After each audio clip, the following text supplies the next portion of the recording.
আজি ডক্টৰ কাৰণে মোৰ এনেকুৱা অৱস্থা হ'ল মই এতিয়া ল'ৰাটোক কৰিম কি এমাহ 10 দিন মানে মই মানুহটোক লৈ অকল ঘূৰি ফুৰিলোঁ মই এইখনৰ পৰা সিখনৰ পৰা 4খন নাৰ্ছিং ৰুমত মই ঘূৰিলোঁ নাই মাটি বাৰী চেচ মোৰ চব বনক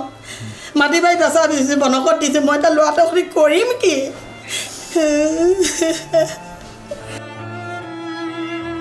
হেমন্ত বিশ্ব শৰ্মা মই এতিয়া মোৰ মানুহজন মানে ডক্টৰে পিত্তনলীটো কাটি মোৰ সংসাৰখন ধ্বংস কৰিলে গতিকে তেনেকুৱা কাম যাতে দ্বিতীয়জন মানুহে হ'ব নালাগে মোৰ এটা ল'ৰাটোৱে মই জীৱনটো কেনেকৈ কটাম খাম কেনেকৈ মোৰ মানুহটোৱে গাড়ীখন চলাই মই খাই আছিলোঁ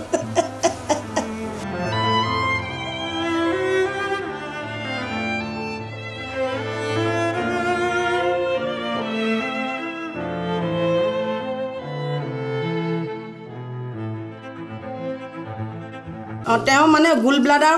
হেৰি প্ৰথমে মানে তেওঁ কঠীয়া তুলি আছিলে কঠীয়া তুলি থাকোঁতে তাৰপৰা গাটো বেয়া লাগিছিল ঘৰলৈ আহিলে ঘৰলৈ অহাৰ পিছত দিনত থাকিলে ৰাতি পেটটো বিষাইছে বুলি ক'লত মই মানে মেডিকেললৈ মই লৈ গ'লোঁ তাত লৈ যোৱা তেওঁলোকে ক'লে বেজী দিলে বেজী দি ভাল পালত কৈছে এতিয়া অপাৰেশ্যন কৰিব লাগিব তেওঁ তাত আপোনালোকে চিট লওক সেইকাৰণে তাত থাকিলোঁ 3 দিনৰ তেওঁ ৰুম দিলে ৰুমত থাকিলোঁ থকা 3 দিনৰ পিছত তেওঁক অপাৰেশ্যন কৰিলে অপাৰেশ্যন কৰা পিছদিনাখনিৰ পৰা তেওঁ মানুহটো মানে দিনে মানে মাত বোল বন্ধ হৈ গৈছে আৰু খাব নোৱাৰে পানী অকণো গিলিব নোৱাৰা অৱস্থাত থকাৰ কাৰণে তাৰপিছত আকৌ মই 10 দিনৰ দিনা যেতিয়া মেডিকেললৈ আকৌ লৈ গ'লোঁ তেতিয়া ছাৰে কৈছে বোলে হেৰি আজি ICUত ভৰাই দিওঁ পাৰে যদি আপোনালোকে গুৱাহাটীলৈ GMCলৈ লৈ যাওক সেই বুলি কোৱাত মই GMCলৈ লৈ গ'লোঁ GMC 4 দিন থকাৰ পিছত MI ৰিপৰ্টটো কৰোঁতে তেতিয়া ডক্টৰে কৈছে এইটো ভুল আপোনালোকৰ লখিমপুৰৰ ডক্টৰে কৰিলে অপাৰেশ্যন কৰোঁতে গতিকে মই যেতিয়া সুধিলোঁ কিহৰ কাৰণে হ'ল কৈছে অপাৰেশ্যন কৰোঁতে তেওঁলোকে পিত্তনলীটো মাজতে দুটুকু কৰি দিলে সেই বুলি কোৱাত মই লগে লগে আকৌ গেট হস্পিটেলত ভৰ্তি কৰিলোঁ তাত 18 দিন থাকিলোঁ তাৰপৰা আহি আকৌ ঘৰত 4 দিন থাকি আকৌ এজাইন নাৰ্ছিং হোমত আকৌ 3 দিন থাকিলোঁ থকাৰ পিছত মানুহজন ঘৰলৈ আহিলে ঘৰলৈ অহাৰ পিছত মই 4 তাৰিখে মই এইটো কি বুলি কয় SP হেৰিয়ত মই কেছ দিছিলোঁ 4 তাৰিখে 4 তাৰিখৰ পৰা আজি পৰ্যন্ত তেওঁলোকে কোনো মানে একো হেৰিয়ে কৰা নাই আমাক ক'লে ফোন কৰিম আপোনালোকে আহিব কেছটোৰ বিষয়ে এতিয়ালৈকে কোনো তদন্তই কৰা নাইকিয়া ডক্টৰ ভুলৰ কাৰণে আজি মানুহটো এনেকুৱা অৱস্থা হ'ল আপুনি নিজৰ মানুহজন হেৰুৱাবলগীয়া হ'ল নাই মোৰ ল'ৰাটো আৰু মই যেনে গাড়ী এখন চলাই মানুহটোৱে খাই আছিলোঁ আমি ডক্টৰ ভুলৰ কাৰণে আজি এয়া হ'ল যাতে মোৰ নিচিনা ভুক্তভোগী বাকী পৰিয়ালৰ হ'ব নালাগে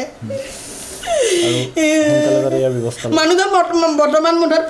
55 বয়স হৈছিলে গোটেই জীৱনটোৱে পৰি থাকিলে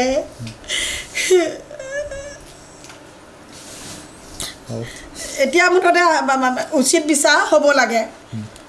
প্ৰশাসনেও মানে মই সেইদিনাখনি পৰহি দিনা মই SP ছাৰক লগ কৰিম বুলি যেতিয়া গৈছিলোঁ প্ৰশাসনে